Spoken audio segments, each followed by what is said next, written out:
Duh, berisik banget sih. Hari Minggu gini bukannya tenang. Kenapa sih? Marah-marah mulu, lagi bete ya? Berisik ah. Udah deh, daripada bete, mendingan kita ikutin updatean dari IM Community deh. Selain fun, info-info dari IM Community juga berguna banget buat kita. IM Community? Apaan tuh? IM Community itu komunitas yang gerak di bidang self-development, pengembangan karir, dan juga investasi, khususnya di bidang properti. Pokoknya, benefitnya banyak banget deh. Wah, keren banget dong. Bisa banget nih buat belajar investasi. Bisa banget dong, ajak teman-teman yang lain juga deh. Siapa tahu kan bisa jadi sultan properti di usia muda. Amin.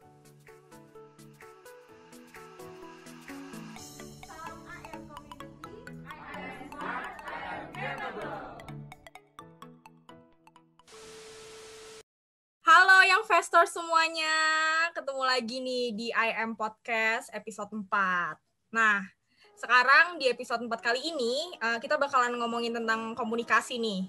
Nah, di sini udah ada sama aku, narasumber kita yang paling keren. Boleh kali Bu dikenalkan gitu, biar kita semua kenal nih di sini. Halo, namaku Gita. Mungkin teman-teman kalau di dunia persilatan komunikasi dan leadership development, beberapa yang di corporate mungkin kenalnya Gita atau coach atau trainer atau sering juga disebut facilitator untuk hal-hal yang sifatnya life skill atau area-area teamwork, communication, leadership dan lain-lain gitu. Lagi berusaha untuk menjadi terus lebih muda sama teman-teman dari IM Community. Wah, udah keren banget ya nih pastinya Bu Gita udah sama kita. Pastinya bakal ngasih insight-insight buat yang investor semua di sini yang lagi dengerin tentang leadership, tentang komunikasi juga gitu. Yang pastinya bakal berguna banget nih buat kehidupan yang investor sehari-hari. Nah, untuk yang pertama nih, kesibukan Bu Gita kali ini tuh saat ini lagi ngapain sih Bu? Apa ya? Jadi, kita nih santai kan ya ngobrol-ngobrolnya ya. Soalnya Santai. pada yang investors nih pasti nontonnya sambil relax ya. Benar banget. Jadi selain sebagai istri dan anak yang baik, kesempatan pandemi di 2020 ini membuat orang-orang professionals juga mungkin lebih banyak melihat ke dalam ya. Membalance lagi kehidupan, membalance ulang, lihat what's important in our life gitu kan. Iya, bisnis jalan terus, tetapi di satu sisi juga kesempatan buat lebih menata diri gitu ya. Jadi kalau dari aku sih sebagai individu ya banyak latihan hal-hal baru yang biasanya nggak pernah dikerjain. Contoh masak, terus juga belajar crafting gitu. Tapi di sisi professionals alhamdulillah berjalan terus gitu. Ada virtual coaching, lalu recently 2021 yang banyak itu adalah executive coaching di sisi communication sama leadership. Saat ini juga aku sedang men-trial virtual team building. Jadi kalau dulu kan sebelum ada pandemi ini kan team building enak ya, kita bisa lakukan di outdoor, lapangan dan lain-lain. The biggest challenge saat ini ya dilakukan secara virtual gitu. Jadi saya nggak berani melakukannya langsung jreng sehingga masih dalam tahap trial. Terus kalau sambungan dari 2020 kemarin ada mulai bulan Juni itu aku buat interactive sessions virtuals untuk publik gitu. Jadi 2020 itu awalnya mulai muncul ke publik dengan sesi-sesi interaktif tentang energy management, tentang aspiration planner, lalu bedah konsep ikigai dan lain-lain. Jadi itu tuh hal-hal yang sifatnya individual development yang di tahun ini mungkin hanya hadir by request aja. Kalau tahun lalu memang dibuka publik karena kan banyak di rumah ya orang-orang gitu. So far sih itu kegiatannya, jadi banyak mendesain, belajar juga buat diri sendiri gitu. Jadi kalau ngomong bisa lebih banyak hal gitu untuk diceritakan. Berarti dari Bu Gita sendiri banyak ya self development yang selama ini tuh jadi dikembangkan lagi selama pandemi. Gitu ya Bu? Iya, bener banget. Karena kalau ngomongin sebagai seorang trainer gitu ya, saya sendiri aja ya kan, kalau konteks public speaking gitu, you speak in front of people, kita bisa ngabodor-ngabodor, bisa mencairkan suasana, ada energizer, ice breaking, itu tuh udah enak banget, luas dan santai. Sekarang konteksnya berbeda, virtual gitu. Ada teknologi di baliknya, dan juga gimana caranya kita tetap membuat lawan bicara tuh nyaman untuk mendengarkan gitu. Itu sebabnya banyak belajar lagi juga sih untuk aku sendiri ya, supaya the quality of message dan delivery atau cara penyampaiannya juga tetap terjaga gitu. Kalau biasanya kan Bu, kalau misalnya Ibu ngasih pelatihan atau datang-datang ke seminar-seminar gitu kan, itu secara langsung dan pastinya ada energi yang masuk gitu loh. Maksudnya kita bisa samper-samperan lah istilahnya sama penonton yang ada di situ gitu. Kalau sekarang kan virtual gini, bahkan sering banget dong ada yang namanya off cam atau apa. Itu gimana sih Bu caranya tetap bisa mencairkan suasana dan ya bisa menjalankan itu dengan senang gitu loh. Iya.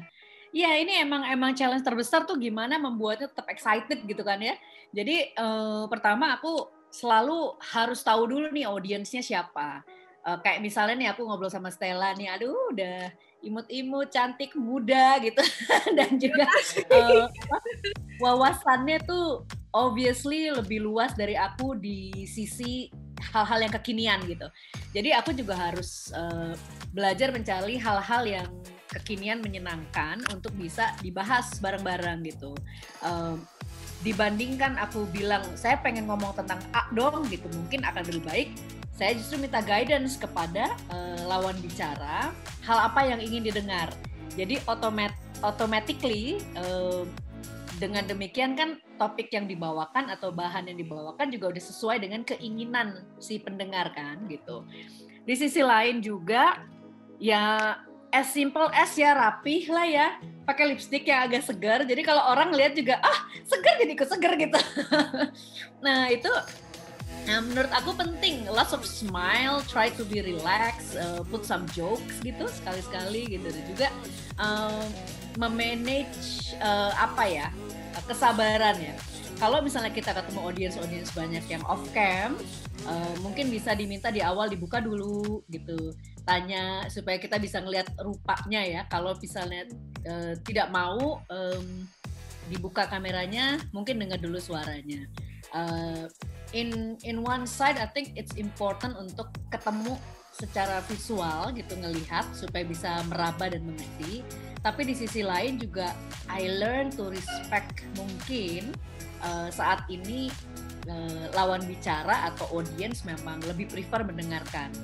Untuk itu maka cara penyampaian kita, alunannya, tone-nya juga harus exciting gitu saat menyampaikan sesuatu. Jadi orang juga ngedengernya ikut exciting. Kalau ngomongin sambil ngantuk-ngantuk kan juga dengernya males ya gitu. Dibandingkan ya kan, kalau tiba-tiba slow terus males. Tapi kalau misalnya kita jaga tone, jaga energi, ekspresi, maka lawan bicara juga akan senang mendengarkannya gitu. Bener banget itu. Ya apalagi bener banget. Apalagi kalau sekarang kan aku lagi kuliah juga nih, terus biasanya kelas tuh dari pagi sampai sore gitu kan, pasti ada ngantuk-ngantuknya juga gitu. Nah, dari Ibu sendiri tuh gimana sih cara biar kitanya juga, audiensnya juga bisa menikmati orang yang lagi public speaking ini gitu? Ada nggak sih Bu tips-tipsnya? Kalau dari sisi sebagai pembicara menghadapi audiens di jam-jam ngantuk ya, itu challenge-nya ada kemiripan juga sama kondisi training yang biasa, yang face to face ya. Dimana biasanya kalau face to face kita melakukan energizer disebutnya. Jadi ayo semuanya bangun dulu, ayo gerakan dulu dan lain-lain gitu. Dalam hal virtual susahnya ini kan di rumah ya, udah off cam kita nggak ketahuan gitu. Gimana caranya? I think picking the right time sama the right topic juga itu penting. Kalau dari sisi perkuliahan kan ada sesuatu yang sifatnya mandatory ya, wajib gitu. Mau nggak mau harus ikut, ngantuk nggak ngantuk ikut gitu, ngerti nggak ngerti, you have to follow the content gitu. Mungkin di awal bisa disampaikan bahwa nggak ada kesempatan lain, either you do it at your best atau ya siap-siap aja, ke belakangnya juga keteteran gitu. Jadi why do you join? Kenapa peserta ini bisa berada di kelas tuh? Mungkin kita refresh dulu di awal. Kenapa penting buat mereka? Kalau nggak penting ya nggak usah khawatir untuk ikut-ikut gitu kan. You can just sleep gitu, banyak-banyak tidur. Nanti juga rezekinya juga ikut tidur gitu. Tapi kalau misalnya memang merasa perlu, kita cek dulu di awal. Kenapa sih perlu buat mereka? Terus kalau ngantuk, kenapa lagi ngantuk? Apa kurang tidur? Jadi siapkan waktu untuk membicarakan hal yang manusiawi dulu ya, sebelum memaksakan materi-materi gitu. Jadi biar orangnya juga nggak bosan dan we're just being human, understand the conditions yang dihadapi. Makanya jam-jam itu juga jam-jam tertentu, topik-topik tertentu juga perlu kita pikirin dulu nih. Nih anak-anaknya lagi gimana, pusing atau enggak, ada yang putus cinta atau enggak. Kalau yang putus cinta dibahas dulu tuh, biar seru kan, pada melek semua pengen tahu ya nggak? Nanti kita kalau ada waktu kita bisa omongin kali itu tentang percintaan. Ada sesi juga namanya love. Nah, kalau dari yang aku dengar dari tadi nih, Ibu kan kayak udah expert banget soal public speaking, komunikasi gitu-gitu ya, Bu. Nah, kalau boleh tahu nih, dulu tuh kenapa sih bisa cinta banget sama yang namanya public speaking? Apakah dulu sempet kuliah ilmu komunikasi kah? Atau apa gitu? Bisa nggak Bu dijelasin gitu? Bisa nggak ya?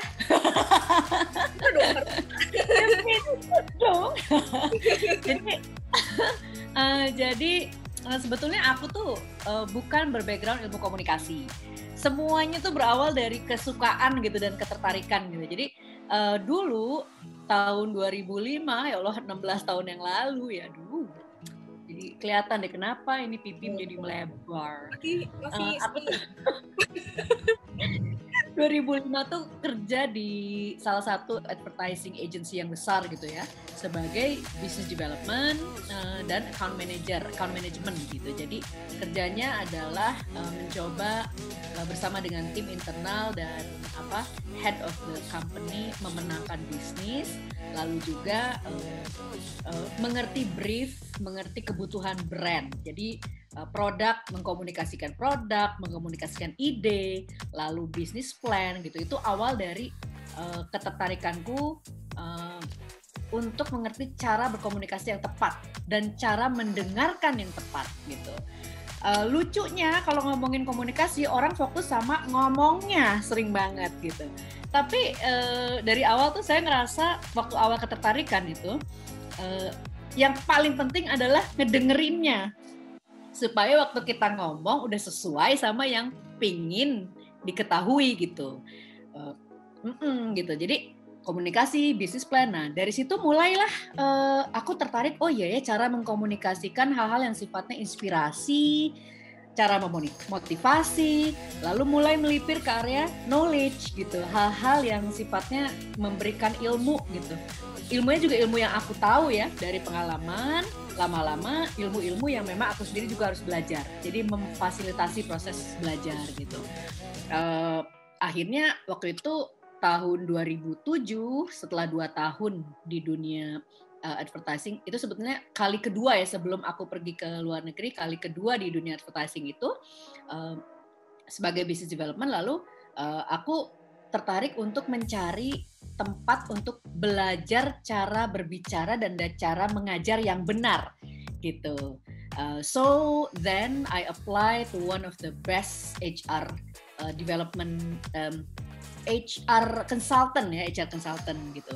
Salah satu yang the bestnya. Terus masuklah aku di tim sebutnya LDS atau Leadership Development System. Di situ belajar menjadi trainer, belajar mengerti audience, mendesain materi gitu, dan cara bicara, gesture, semuanya belajar sampai akhirnya meniti menjadi senior consultant dan master trainer. Nah udah dari situ, aku rasa jadi formal education sebagai seorang pembicara atau public speaker-nya itu ada di sisi di HR consulting-nya. Tetapi bagaimana mempertahankan perhatian, audio, pentingnya visual, itu aku juga belajar dari dunia advertising. Jadi keduanya combine very well untuk membuat saya menjadi percaya diri untuk membentuk akhirnya Gita Utoyo Associates gitu. Jadi belajarnya dari situ sih. Berarti gitu. emang nggak semua orang, maksudnya nggak cuma anak ilkom doang yang bisa jadi public speaker, tapi dari latar belakang manapun juga bisa ya Bu jadi public speaker gitu. Yes, exactly. Bener banget. Karena aku sih latar belakangnya marketing and finance ya. Jadi memang dunia business development, dunia marketing itu seharusnya lebih kental gitu. Tapi karena ketertarikan untuk menjadi seorang speaker di dunia leadership development, otomatis kan belajar terus tuh. Benar. Nggak ada trainer yang nggak belajar, jadi kita harus belajar dulu untuk bisa mengajar ya kan. Akhirnya lama-lama ya jadi bisa berbicara dalam konteks yang diperlukan gitu. Jadi misalnya rekan-rekan trainer saya juga atau banyak expert juga yang justru latar belakangnya ada engineering, ada juga psychology gitu, banyak macam-macam. What makes a difference adalah mereka belajar how to become a trainer yang efektif dan bagus, how to become a good public speaker gitu. Sehingga semua latar belakang dan pengalaman hidup itu akan menambah kemampuan kita berbicara di depan audience gitu. Berarti emang harus muncul dari passion dulu ya Bu. Kalau misalnya aku suka storytelling, tapi cuma suka cerita ke teman-teman aja gitu. Tapi kalau ketika kita cerita misalnya di Instastory gitu, terus orang-orang pada bilang, gue suka deh cara ngomong lu gitu. Berarti itu kita juga bisa berkesempatan untuk jadi public speaker juga ya Bu? Bisa banget. Salah satu big challenge kalau menggunakan platform sosial media, itu kan rasanya kita ngomong sendiri dan seru gitu kan. Tentunya di dalam imajinasi kita kan orang di luar mendengarkan dan ikut seru gitu kan. Mendengarkan. Jadi itu sebetulnya dulu salah satu langkah awal menjadi public speaker tuh berani untuk ngomong suka sendiri aja gitu. Jangan terlalu memperhatikan bagaimana audiens menganggap tatapannya, ada yang apa sih ini orang ngomongnya ada gitu ya. Nah, latihan next step-nya adalah kalau kita belajar melakukannya di depan real audience gitu nanti ya. Setelah dari platform sebetulnya kan gap-nya di situ kan. Pada saat pakai platform kita nggak ngelihat, begitu ketemu, gue nggak semenarik yang gue pikir ya. Gitu. Itu yang kadang-kadang suka jadi horor tuh gitu. Jadi melatih keduanya, membiasakan diri itu akan sangat baik gitu, sehingga waktu diminta untuk menjadi seorang public speaker di depan orang-orang beneran, apakah itu di syuting, apakah itu di audiens 30, 40 atau 100, 200 gitu. Kitanya juga udah nyaman dengan diri kita dan nyaman sama audience gitu. Jadi it's already a good start. Tinggal nyobain aja nih di kolam-kolam yang berbeda. Nah, berarti karena adanya kemauan dari diri sendiri gitu, dan emang udah cinta mati banget sama public speaking gitu. Akhirnya Bu Gita melahirkan yang namanya Gita Utoyo and Associates itu. Nah, gimana sih Bu awalnya bisa kepikiran untuk membangun Gita Utoyo and Associates itu? Jadi sebetulnya aku bukan soal cinta sama public speaking-nya ya. I like it, tapi I love sharing with other people. Itu yang membedakan. Public speaking-nya aku suka. Aku sebetulnya kalau dibilang nggak harus bicara di depan terus juga nggak apa-apa. Selama aku bisa sharing dengan cara-cara yang berbeda gitu. Misalnya kalau misalnya trainer yang bagus, mungkin aku membekali orang tersebut untuk akhirnya berbicara on behalf of myself atau on behalf of the program gitu ya di depan gitu. Jadi public speaking itu part atau area di mana saya jadi mengerti bagaimana cara mendesain sebuah program atau cara membuat sesuatu yang custom. Kalau saya kan agak spesialis custom ya. Klien A maunya apa, ntar aku desain baru disampaikan. IM community kebutuhannya apa, aku desain sesuai konteks dan tren baru nanti disampaikan gitu. Nah, kesukaan untuk sharing itu kayaknya nggak ada matinya. Tiap kali, tiap lihat apa aja pengen share, tiap ini pengen share gitu. Itu yang membuat gimana ya saya bisa melakukannya sendiri gitu. Nah, jadi pada saat waktu resign tuh sebenarnya temanku bilang, kamu banyak ide, kenapa nggak berdiri sendiri aja sih? Ngeri nanti kalau misalnya gue nggak punya duit gimana, makan bakso. Ya itulah enaknya di Indonesia katanya, you can still live with your parents, you can makan bakso, semuanya itu ada, jangan semua hanya soal uang katanya gitu. Oke, so aku fokus tuh untuk mengerti apa yang aku suka dan aku jago gitu. What I really love is sharing. What I know I'm good at is training, ngajar orang gitu. Jadi kan sharing sesuatu yang kita suka kan jadi seneng kan, ya kan? Nah, ya udah akhirnya awalnya setelah saya resign itu diminta menjadi guest speaker. Jadi guest speaker seperti begini nih, ada guest speaker yang one way, ada yang sambil interactive learning gitu. Salah satu perusahaan manufacturing besar yang akhirnya sekarang jadi long time partner ya sama aku, bukan partner, jadi my long time client lah sampai saat ini, sampai hari ini gitu. Awalnya minta dulu coba jadi guest gitu. Setelah jadi guest 1-2 kali, lalu dia minta, mau nggak kamu mendesain leadership program untuk company. Waduh, deg-degan kan, mana saya cuma sendirian, aku bilang sendirian desain program untuk berapa orang? 400 orang. Ngajar oke. Teman aku yang kebetulan kenal baik sama aku, dia membantu memanage. Terus dia bilang, you can design the program, but yang ngajar nggak harus selalu aku kan gitu. Jadi akulah mulai mendesain program, ada yang ngajar aku, ada rekan-rekan trainer dari network lain, dan ada para trainer dari klien sendiri gitu. Sehingga kemampuan mengerti konteks, mengerti yang ini gini, yang ini cara ngajar, lalu diseragamkan. Jadi aku perlu adanya project manager, perlu orang support kan, yang berpengalaman mengenai event. Nah, lalu bersama rekan saya yang sempat memanageri lah ya pada saat awal tuh, kita bikin tim khusus buat project tersebut. Jadi ada lead trainer, ada co-trainer, ada trainer dari klien, ada project manager, ada event manager. Lalu dia bilang, lu harus punya nama yang enak, yang pas. Dia bilang gitu, apa ya?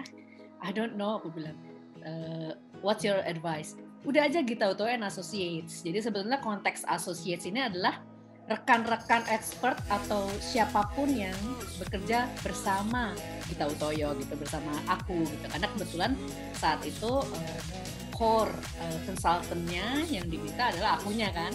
Ya udahlah kita pakai nama Gita Utoyo and Associates gitu. Itu awal itu seperti demikian. Terus pada saat sambil berjalan ada satu hal yang dia bilang yang lu harus jaga sampai titik darah penghabisan adalah kualitas. Dia bilang kualitasnya itu jangan sampai kualitas kertas, kualitas ngomong, kualitas gaya, dan kualitas produk yang lu lahirkan, dia bilang gitu. Jadilah Gita Utoyo and Associates terbentuk pelan-pelan by project dan fully custom buat klien-klien yang long term ya, yang aku udah kenal. Jadi ya ada kalanya aku juga harus belajar untuk memilah ya, aduh saya nggak bisa join di project ini, saya nggak bisa ambil, karena kan kapasitas dan kriteria-kriteria yang diinginkan itu untuk memiliki portfolio klien tertentu gitu. Gitulah kira-kira. Bingung nggak? Nggak, kalau udah cukup jelas. Berarti untuk Gita Utoyo and Associates ini emang dibuatnya secara tidak sengaja ya, bisa dibilang kayak gitu ya? Iya, benar-benar. Jadi awalnya memang guest speaker aja gitu. Saya pikir kan, udahlah aku jadi speaker atau jadi trainer. Cuma kan kliennya dari mana datangnya gitu kan. Nah itulah ya doa restu orang tua dan rajin-rajin sholat. Akhirnya ya it's such a blessing buat teman-teman yang dulunya adalah peserta di training-training saya pada saat masih di perusahaan, lalu rekan-rekan kerja yang baru atau referral. Jadi kebanyakan sih approximate 80-90% project yang dimiliki oleh Gita Utoyo Associates itu referral. Jadi dari satu klien bicara ke internalnya, bicara ke rekan-rekannya gitu, sehingga lebih kepada kepercayaan dari satu klien lain.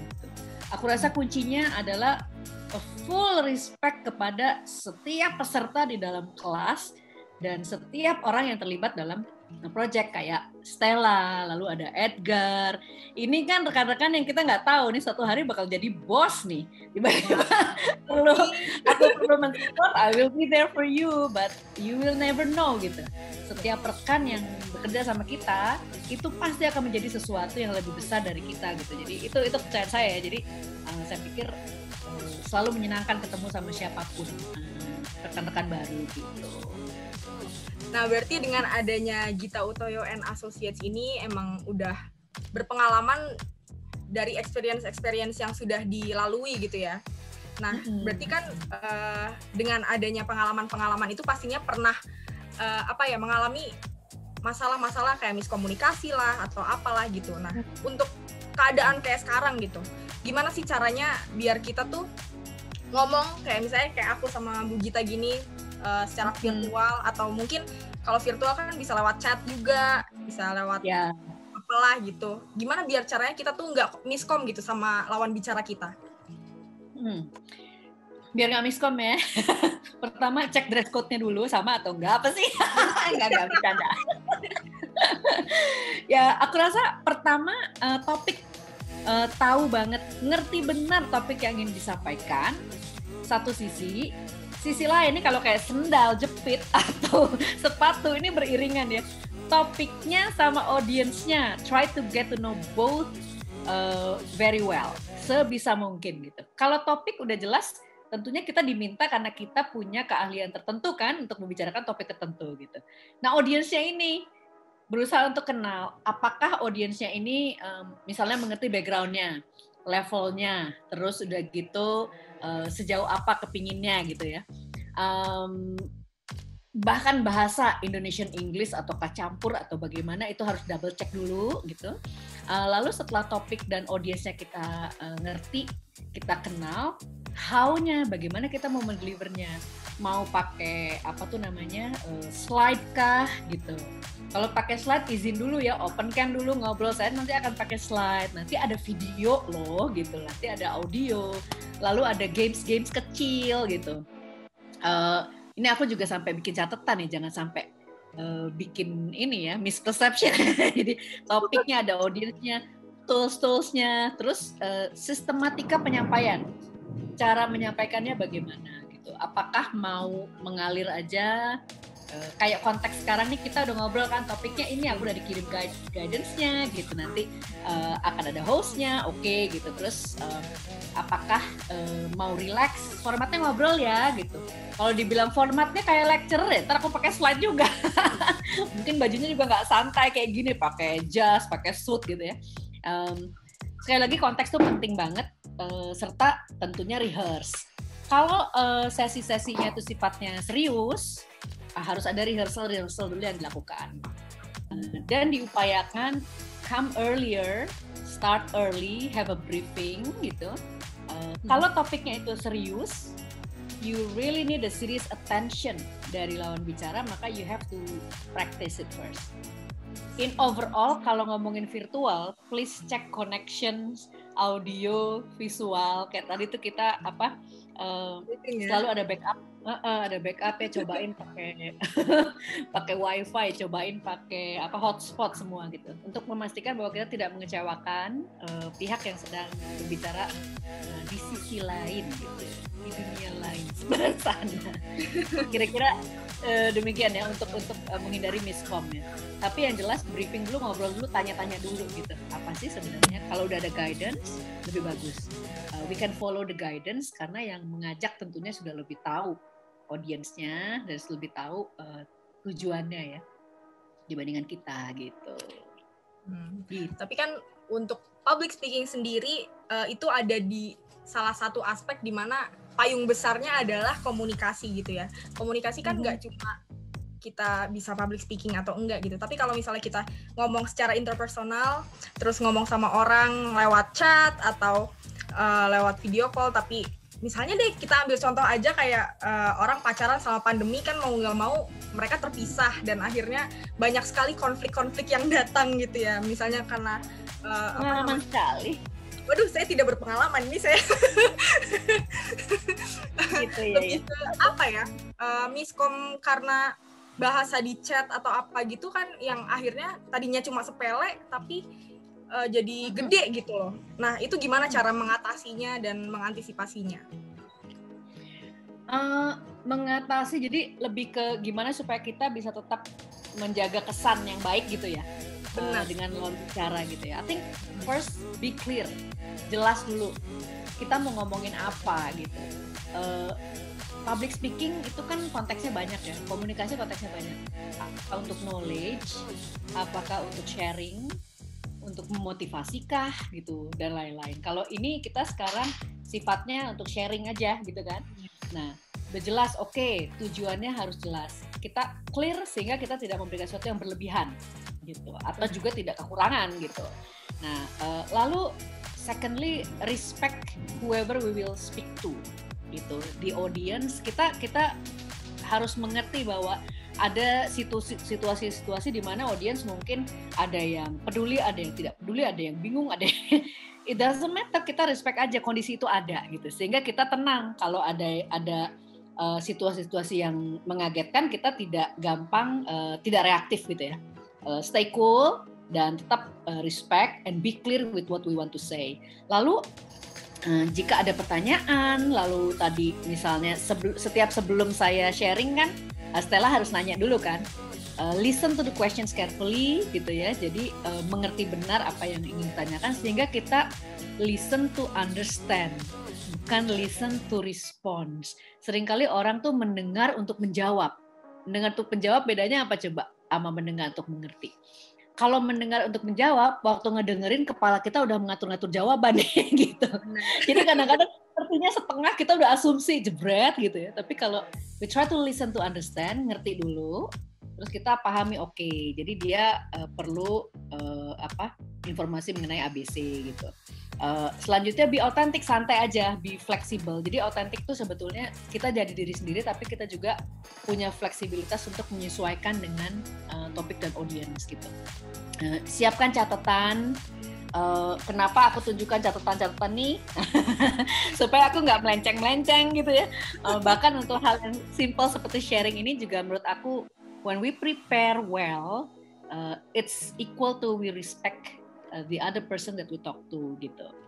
Even if it's only a small meeting setengah jam bersama klien dan lain-lain, tetap try to prepare dan be professional about it gitu ya. Sehingga orang juga akan melihat, kan kita nggak tahu ya siapa yang akan melihat ya video kita atau enggak ada orang yang ngomong itu orangnya begini gitu. At least pada kesempatan tersebut kita bisa menyampaikan secara profesional dan berkesan baik gitu buat lawan bicara gitu. Berarti emang itu bener nggak ya? Dong. Berarti emang pertanyaannya maksudnya pertanyaannya apa, jawabnya apa ganti? Kuncinya memang kita harus prepare dan mengerti sama lawan bicara kita gitu. Nah, terus misalnya nih banyak banget yang investor pastinya di rumah sana yang ada datang ke lingkungan yang baru, ketemu orang-orang baru gitu. Pastinya kan ada first impression yang harus ditampilkan ke orang gitu. Nah, first impression itu sendiri kan pasti datangnya juga karena kita berkomunikasi dengan orang lain gitu ya. Nggak cuma kita ngelihat dia orangnya gimana terus kita udah punya impresi yang enggak gitu tentang orangnya. Cuma kan untuk ada validasi itu harus ada komunikasi yang disampaikan gitu satu sama lain. Nah, gimana sih biar kita tuh punya komunikasi yang berkesan gitu sama orang yang istilahnya baru aja ketemu atau lebih tua lah dari kita gitu. Gimana sih, Bu? Ya, aku mau tanya dulu nih sama Stella nih. Jreng. Stella misalnya ketemu gebetan nih ya, suka banget ya sama nih orang. Your first impression dijaga nggak sama Stella biasanya? Pasti dong, pasti jaga image. Udah gitu, besoknya mau ketemu lagi nih ceritanya. Dijaga lagi nggak? Pasti, iya dong. Pasti. Terus sebulan kemudian belum sempet gebetan nih, ketemu lagi, jaga lagi nggak?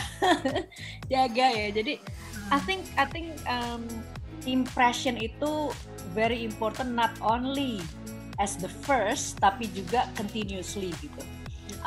Sampai pada saat kita sudah tahu bahwa orang tersebut sangat mengerti kita dan mengerti intention kita.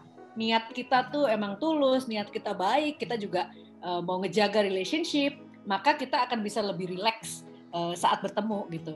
Bukannya ngejaga first impression tuh bukan menjaga tuh harus jaim ya, nggak gitu ya. Jadi apa adanya tuh harus tiap saat gitu. Karena kalau misalnya first impression kita udah kaku, oh iya Stella, iya gimana, gitu. Besok-besok aku cowaan kayak gini, kok beda sih gitu ya. Jadi packagingnya mau pakai baju begini, mau pakai jas, mau pakai APD, gitu ya, apapun ya. The way you are will represent your capability and your professionalism anyway gitu. Jadi kita santai, kita menjaga first impression kita dari mulai cara kita bertutur kata gitu ya. Oke, boleh relax tapi jangan bablas gitu.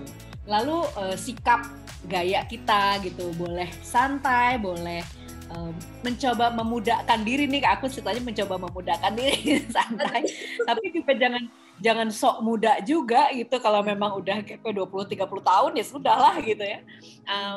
Aku rasa kesan yang baik itu harus dilakukan terus-menerus sehingga menjadi kebiasaan bahwa kita kalau ketemu sama orang itu enak aja.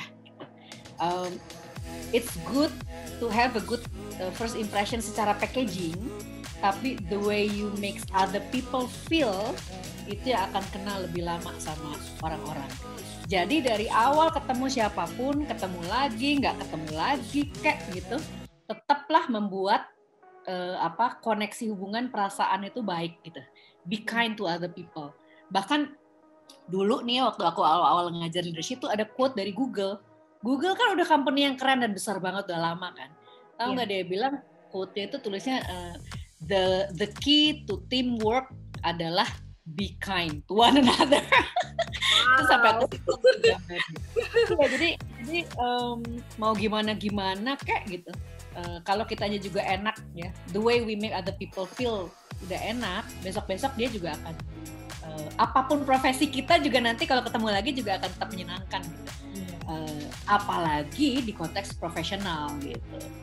Itu aku rasa yang penting banget ya. Jadi kesan dalam komunikasi yes good, tapi the way you bring yourself is more important untuk dijaga. Gitu. Berarti aku jadi ikut-ikutan kan. Berarti mungkin kalau aku ambil contoh kali ya, aku nih sekarang lagi kuliah jurusannya tuh jurnalistik, yang mana aku harus banyak ketemu orang, aku liputan sama narasumber kayak aku sekarang kayak gini gitu. Nah, mungkin kalau misalnya aku bisa ambil contoh, aku tuh sering banget yang namanya ketika aku liputan ke tempat-tempat yang orang-orang kecil gitu istilahnya, mereka tuh pandang kita kayak yang nggak respect gitu loh Bu, padahal kita sendiri juga udah baik banget sama mereka gitu, kayak ya mereka punya pandangan tersendiri sama kita yang memang istilahnya bukan ada di lingkungan mereka gitu. Nah, kalau dari kitanya sendiri udah menjaga menjaga diri kitanya sendiri. Nah, berarti gimana dong Bu untuk solusinya? Nah, aku rasa sih itu understandable ya, kayak misalnya itu kan misalnya orang yang lebih tidak beruntung dibandingkan kita gitu ya. Sekarang kita ketemu sama orang yang jauh lebih beruntung daripada kita. Wow, udah hebat kaya raya. Pertama kan kayak lu aja gitu ya. So empathize gitu, kayak itu disitulah titik yang kita mencoba untuk respect the state of others gitu. Orang kecil ini gimana sih ngelihat kita, baik dari sisi positif atau negatif. Jadi dari point of view-nya mereka dulu gitu. Apakah dia ngelihatnya lu mau manfaatin gue aja, lu mau liputan nanti gitu udah bisa gitu kan gitu. Just try to respect and to understand. Kalau misalnya memang pandangannya begitu ya nggak apa-apa gitu. Ya udah, tapi kita ngerti itu nggak bermaksud jahat. Itu karena mereka berada di titik tersebut yang kalau kita juga di titik tersebut, maybe we feel the same way gitu. Jadi ya kan, jadi kalau kita balikin gitu ya, waktu kita mau ketemu orang-orang ini, sebetulnya tujuannya apa. Kalau disampaikan dulu tujuannya, mungkin mereka akan lebih mengerti dan berusaha untuk sympathize gitu ya. Kalau empathize agak susah, berada di titik sisi mereka, mungkin kita akan susah untuk menggambarkan, wah kan beda, kita kan beda, selalu ada hal-hal tersebut ya, itu harus disampaikan. Jadi bersimpati dan mengerti. Jadi kalau ada yang begitu kita nggak kesel dan kita jadi otentik aja. Yang penting niatnya kan udah bagus gitu, niatnya baik, kita nggak bermaksud untuk memanfaatkan atau mengintimidasi gitu. Kita hanya bermaksud untuk meliput dan mungkin juga niat baiknya juga untuk menaikkan kondisi yang mereka alami atau membantu gitu. Nah, but you just need to understand whether they accept it or not, itu haknya mereka. Ya, jadi kita ya berusaha sebisa kita sesuai niat yang baik aja gitu lah. Nggak usah, jangan baper lah, jangan dibawa-bawa. Walaupun baper manusiawi, aku juga pernah ngajar untuk level SMP waktu itu, bersemangat berapi-api. SMP gapnya kejauhan rupanya. Jadi bahasaku benar-benar totally different. Semua pengen jadi YouTuber, semua pengen bagi aku, kok kenapa nggak jadi profesi konvensional dan lain-lain. Di situ aku juga belajar, aku kecewa, sedih gitu. Kenapa ya? Kenapa mereka nggak mau dengerin gue gitu?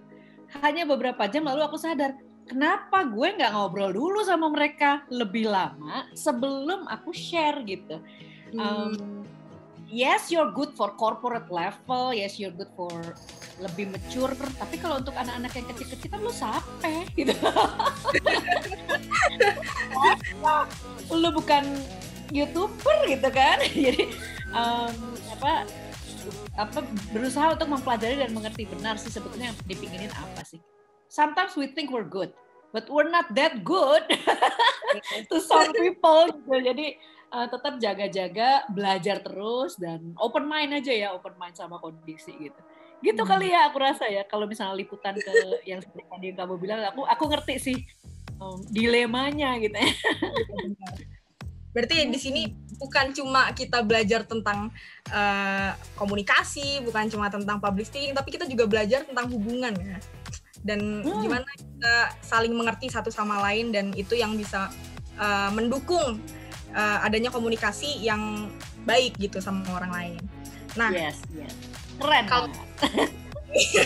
Kalau dari Bu Gita sendiri nih, ada nggak sih tips and trick buat yang investor di rumah gitu, kalau misalnya mau berkomunikasi sama orang lain atau ingin belajar mengenai cara membangun branding, terus karena Ibu sendiri kan pasti punya branding yang baik gitu ya untuk Gita Utoyo and Associates ini gitu. Gimana sih Bu caranya, tips and triknya untuk mereka semua gitu? Iya. Jadi ada beberapa hal ya, misalnya dari sisi branding ya. Aku coba pilih dari sisi branding, dari sisi karir, setelah itu juga dari sisi public speaking gitu ya, atau komunikasi. Kalau dari sisi branding itu benar banget, karena apalagi aku menggunakan nama sendiri ya, berarti kan seluruh jiwa raga ini adalah brand yang akan menjadi taruhannya gitu, reputasinya ada di sini gitu loh. Nah, I think kalau dari aku sih, what's important tuh adalah you know yourself very well. Tahu banget aja dulu kita ini keunikannya apa, USP-nya kita apa, unique selling proposition ya kalau orang brand atau orang komunikasi mungkin. Keunikan kita apa, USP-nya kita apa, kalau kayak produk kan gitu, kita juga kan produk yang akan dijual ke market. Dalam hal ini kalau saya mungkin dari sisi intelektualnya serta kemampuan program designing dan training. Kalau misalnya seorang reporter mungkin dari sisi kemampuan bertanya ya kan, dan kemampuan untuk mendigest, mengolah informasi menjadi sesuatu yang bermanfaat gitu. Kita tuh apa sih, jagonya tuh apa sih, kekuatannya kita apa gitu. Setelah itu udah kita yakin menurut gua tuh jagonya di sini. Tanya-tanya lah sama orang-orang, bener gak gue jagonya di sini? Jangan kepedean gitu, gue udah jago. Orang-orang bilang, enggak, lu biasa aja, be kali gitu. Ya siapa orang yang mau membeli, siapa orang yang mau memberikan value kepada branding kita gitu. Jadi you get to know yourself and you ask around whether it's true. Kalau sebagian besar orang benar, lu memang keahliannya di situ, jago is and you're unique gitu. Aku dulu berawal lebih banyak di team building, karena aku melihat team building di lapangan yang 100 orang, yang heboh, yang perempuan itu agak jarang. Kalau yang laki-laki banyak kan, tapi kalau yang level besar yang perempuan agak jarang. Terus dual language Indonesia sama Inggris. Jadi 15-an tahun yang lalu banyak di situ dulu tuh gitu. Makin lama makin berkembang baru masuk ke area-area lain gitu. Nah, know yourself, ask around, and then kalau misalnya udah yakin, start with something you believe in. Kalau ngajar, coba ngajar sesuatu yang kamu percaya banget. Buat aku, pentingnya komunikasi itu udah penting banget jiwa raga gitu, sampai di LinkedIn aku tuh dijadikan profile ya. Your DNA, komunikasi itu seperti DNA-nya kita gitu. We have to respect others, dan komunikasi bisa membuat kita semakin bagus terjalin sama orang atau justru malah menghancurkan gitu. Nah, jadi start with something you believe in. Kalau produk atau mau jualan sesuatu yang kamu suka banget juga gitu. Jadi pada saat kita menjelaskan our branding and our specialty, itu bisa ngalir gitu dengan cara yang otentik. Dan selanjutnya konsisten. Coba lagi, gagal dikit nggak apa-apa, coba lagi, di reject nggak apa-apa, coba lagi, sampai akhirnya bertahan gitu ya. Nah terus itu dari sisi branding. Jadi get to know yourself, or what you want to create, ask around, terus start with something you believe in, dan be consistent gitu.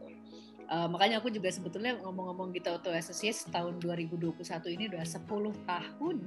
Itu kayak terharu ya. 10 tahun sendiri gitu. Banyak sekali yang meragukan dulu gitu, dan lu sendirian mana bisa lu kayak gitu. Tapi doesn't matter gitu. Yang penting aku bahagia ngejalanin, dan aku selalu percaya gitu sama apa yang kita jalani gitu ya. Nah, itu branding. Kalau karir tuh aku sebetulnya gini, aku juga bingung ya bagaimana cara menyampaikannya akhir-akhir ini gitu untuk generasi yang semakin pinter-pinter banget. For me it's very important, just take the opportunity yang ada, ambil aja dulu gitu. Jangan mau ini duitnya segini, mau ini jauh, mau ini. It doesn't, just take it. Ambil dulu opportunity-nya.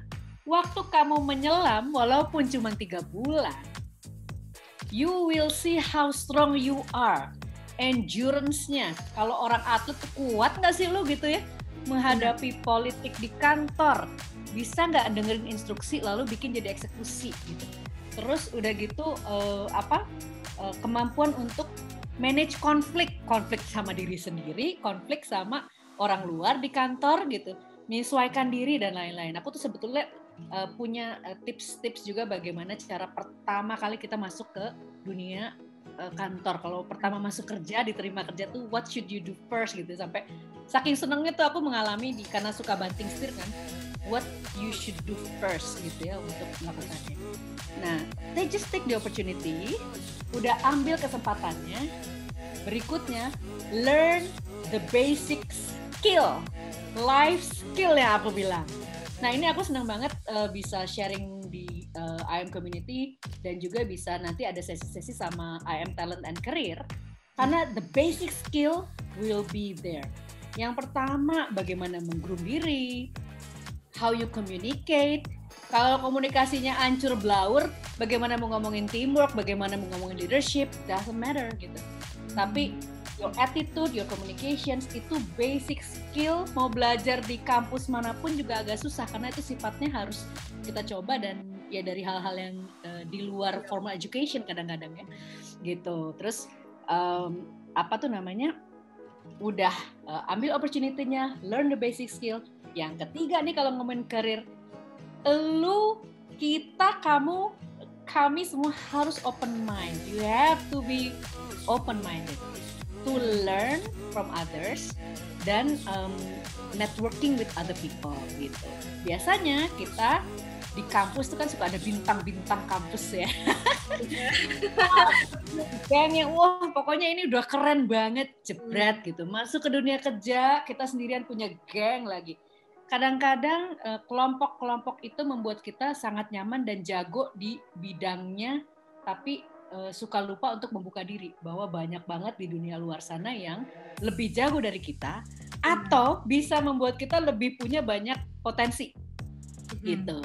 Jadi open mind itu tetap belajar, tetap ngerti orang dan network sama orang lain. Tanya, belajar boleh ikut nggak, boleh ikut lihat nggak, boleh gitu dan lain-lain. Dengan demikian kita bisa lebih fleksibel. Karir juga akan, jangan salah loh ya, dengan kita mengenal banyak orang dari berbagai level, berbagai industri, berbagai kalangan, itu akan menjadi bibit-bibit kita mungkin menemukan karir yang pas untuk diri kita. Tapi orang akan nanya, semua orang profesional akan nanya, udah berani nyoba nggak? Takut. Ya udah, kalau takut jangan khawatir, masih banyak yang lebih berani. Jadi orang juga akan they will use their gut instinct untuk melihat orang ini mau nyoba nggak ya, orang ini berani mati nggak ya, gitu. Pada dasarnya eventually in the business you will need to be courageous and open-minded. Nah itu kalau dari sisi karir. Kalau kepanjangan silakan dipotong.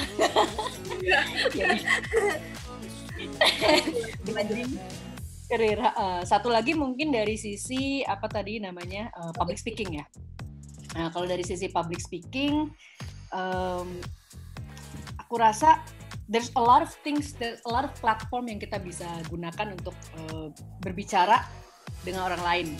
Dari sisi public speaking ya, nah kalau dari sisi public speaking and communications itu banyak konteksnya. Tadi di awal sempat ngomongin ada yang untuk knowledge, ada yang untuk motivasi, ada yang untuk inspirasi, dan lain-lain. Sama seperti halnya membangun branding, start small and try gitu. Cobain dulu bicara ya di sosial media kita, pakein. Sekarang anak-anak yang makin muda makin jago ya, bisa hi guys, how you doing, bla bla bla. Seandainya bisa ada dua sisi, hi guys dengan hi halo semuanya gitu, bisa formal way, bisa casual way, itu bisa lebih canggih gitu. Sekarang yang marak itu kan yang very informal ya, sangat casual gitu. Coba di detik. Jadi start small and keep trying gitu untuk belajar ngomong tentang banyak hal di depan banyak orang. Lalu pick topik that you believe in. Balik lagi sama seperti branding. Cari topik yang kita percaya dan kita suka. Jadi waktu kita ngegali juga enak, atau waktu kita sharing juga enak gitu. Nah, topiknya lalu yang terakhir adalah start with the audience that you're familiar with. Belajar untuk ngomong dengan orang-orang yang kita rasanya nyaman dan kenal. Jadi bisa dapat feedback langsung. Aduh, lu kalau ngomong itu matanya kenapa kedip-kedip nggak jelas ya gitu. By the way, aku itu sebelum berkecimpung di dunia public speaking itu kan anak band ya. Jadi dia penyanyi band itu. Kita tuh kuliah nge-band juga. Iya, selama 5 tahun tuh ya sama. Jadi kita bertiga, 2 cowok, 1 cewek, aku di tengah gitu. Setiap nyanyi tuh tangan aku yang sebelah tuh selalu kayak agak gini-gini. Jadi orang lihatnya, kenapa sih tangan lu selalu kayak gitu? Jadi aku mulai aware kan dengan gaya, dengan oke, kalau orang melihat komennya beda-beda gitu. Sehingga nyanyi sih udah ada skripnya ibaratnya ya. Tapi kalau ngomongin thoughts and feelings, then you have to rehearse dan mencoba. Dari feedback itu lama-lama kita mulai coba ke kolam yang lebih canggih lah ibaratnya. Escalating. Mulai kita coba ke audience pertama aku belajar ngomong itu adalah karyawan-karyawan di kantor mamaku. Waktu itu yang levelnya sangat-sangat di bawah supervisory lah ya, orang-orang lapangan semua gitu. Waktu itu ngomongin tentang semangat kerja gitu. Aku belajar, minta feedback, lalu mulai ke level berikutnya itu tidak ada bayaran whatsoever, karena motivasiku waktu itu untuk belajar nyoba ngomong di 10 orang, mulai 20, mulai levelnya naik, mulai pakai Q&A, mulalah yang horor-horor gitu.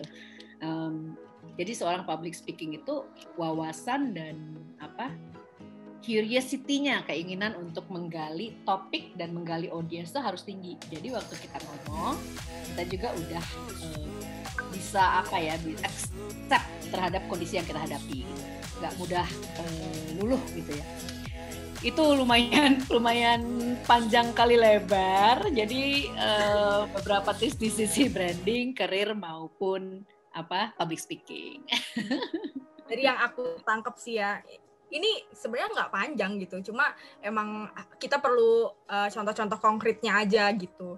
Nah, dari yang aku tangkap sih kita perlu banget untuk take the opportunity yang ada gitu. Jadi jangan takut untuk ngambil peluang yang ada gitu.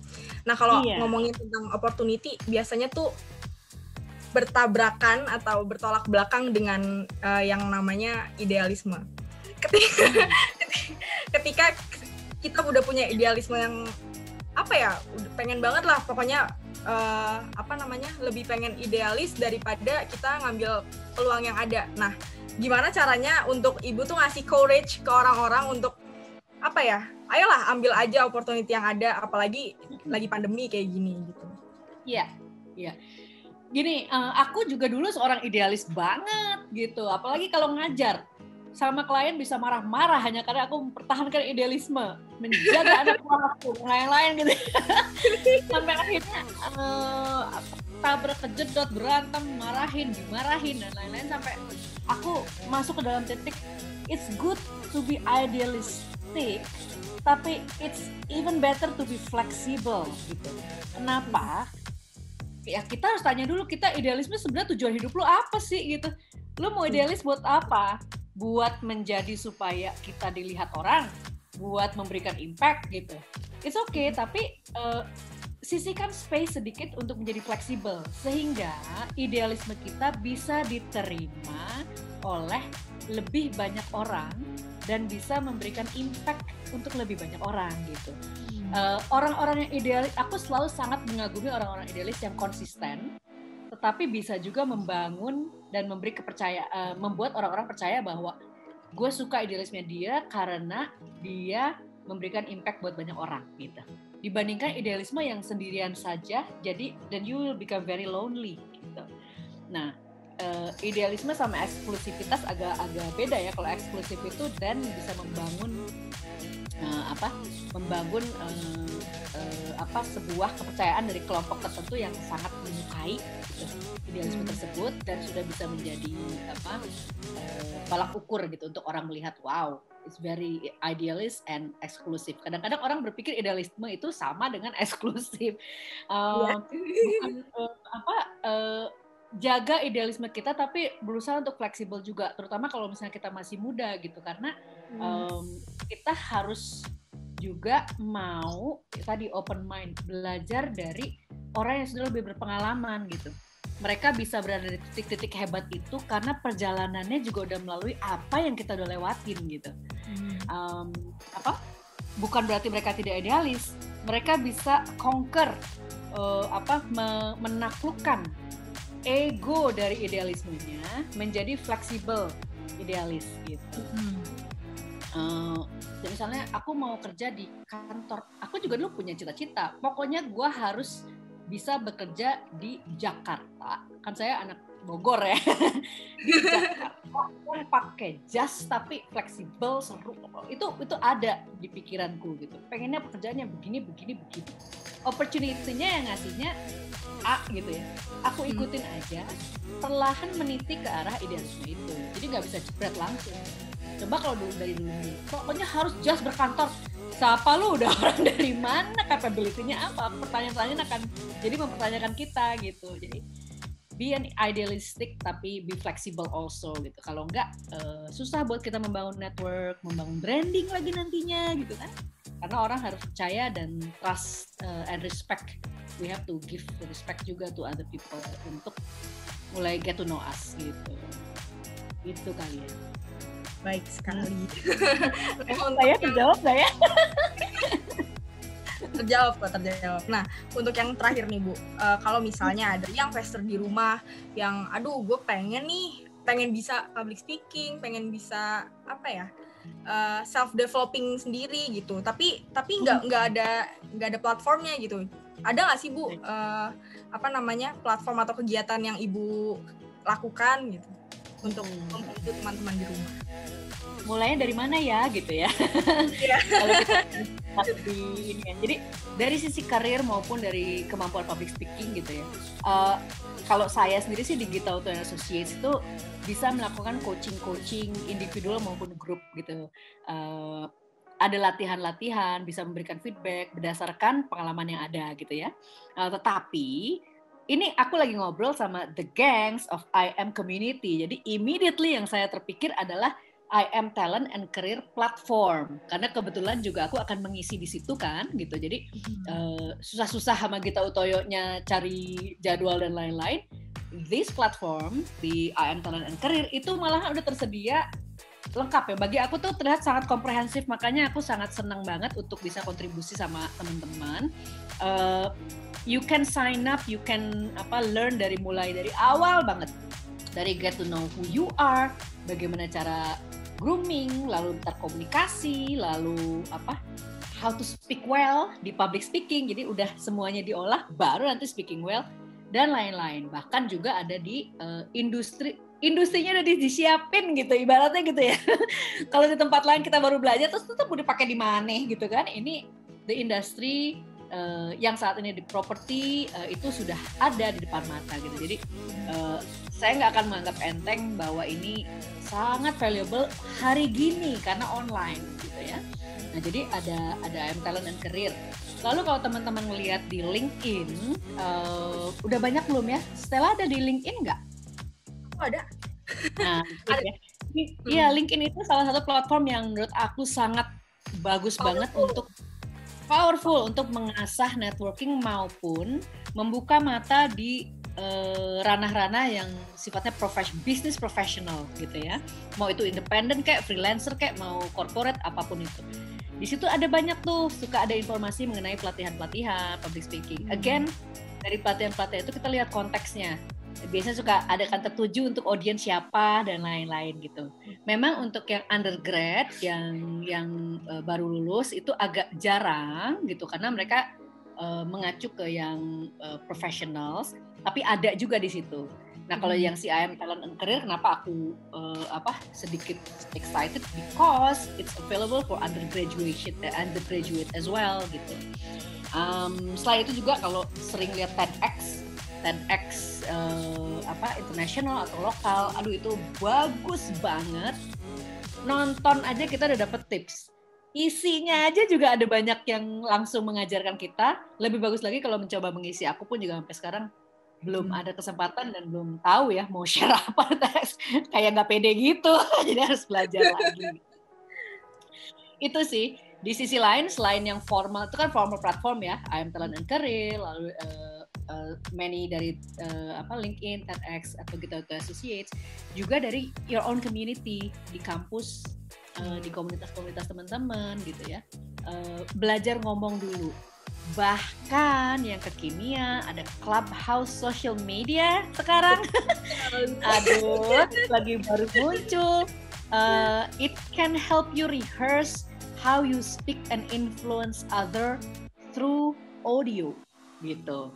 Itu juga bisa gitu. Aku juga udah sign up di situ, lagi mikir topik apa ya yang menyenangkan buat aku, yang secara audio bisa seru gitu dengan teman-teman yang kenal dulu kan, karena itu kan itu ya referral kan gitu. Jadi there's a lot of things that we can do. Hanya seperti juga aku dulu mengawali. It's good to learn on your own atau disebutnya deliberate learning. Deliberate learning itu belajar sendiri. Tapi it's always good to learn from the right platform sehingga kita bisa belajar dengan cara yang benar dan mendapatkan ilmu yang sistematik dan benar. Apalagi kalau wadahnya udah ada gitu. Itu sih sebenarnya. Wow. Omongan hari ini tuh berfaedah banget ya, apalagi untuk menjalin hubungan sama orang lain gitu dalam cara komunikasi gitu ya. Jadi kesimpulannya sih dari yang aku dapat dari tadi ini amat sangat berkesan banget karena aku jadi banyak belajar juga tentang hal-hal baru yang tadinya belum aku tahu dan belum aku dalami gitu ya tentang komunikasi gitu. Makasih banyak Bu Gita sudah mau berbagi sama teman-teman yang investor di rumah juga gitu. Untuk teman-teman yang investor juga jangan takut untuk berani mencoba hal-hal baru seperti komunikasi atau public speaking gitu karena itu bakal berguna banget untuk kehidupan kalian sehari-hari gitu ya. Yes, definitely. Nah, untuk kali ini kita selesai dulu sampai di sini gitu. Kita udah panjang banget ya tadi ngomongnya. Semoga bermanfaat untuk teman-teman yang investor di rumah. Jangan lupa untuk terus dengerin IM Podcast di Spotify IM Community dan salam IM Community. I am smart. I am capable. Dadah. Dadah. Thank you semuanya.